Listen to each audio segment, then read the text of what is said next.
Ka mga classroom sa eskwelahan sa Kulawin, lungsod sa Argao, ang naugdaw sa sunog din miabot sa 3.8 milyones ka pesos ang gibiling danyos.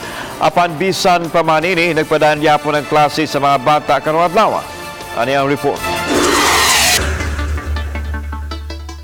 Makita sa nagkanyang contributed video o photos ang paglamoy sa nagdilaab nga kalayo sa mga classroom sa Kulawin Elementary School sa Kulawin, Argao. Matod sa Project Development Officer sa DepEd Province, Esther Roldan, nga unom ka mga lawak ang naugdaw sa sunog. Ginama kini sa simento, putaw ug kahoy nga hilabihan na kakaraan busa dali nga gilamoy sa kalayo. Gani iknakda na unta kini gubon aron ilisan og bagong building. Apan napasayo tungod sa sunog. Posibleng wiring sa kuryente nagsugod ang sunog. Nikalit lang na siya. Usla kabalog sa hinungdan nga ni sunog niya kay kada siyang nasunog nga building.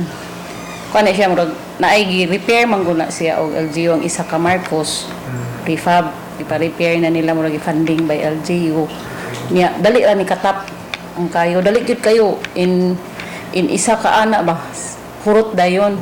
Samtang gipahibaw sa DepEd nga giproseso na ang pagpatukod og mga classrooms kansang pundo kuhaon gikan sa Quick Response Fund.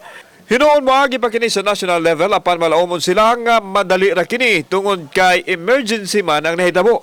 Pero ang radyo nangayo sa akog ASAP nga incident report niya ang engineering pod namo nangayo sa katong detalye with police report og sa BFT kay para ma-send sa central para immediate QRF siguro na sila nga fund para sa ilang new building.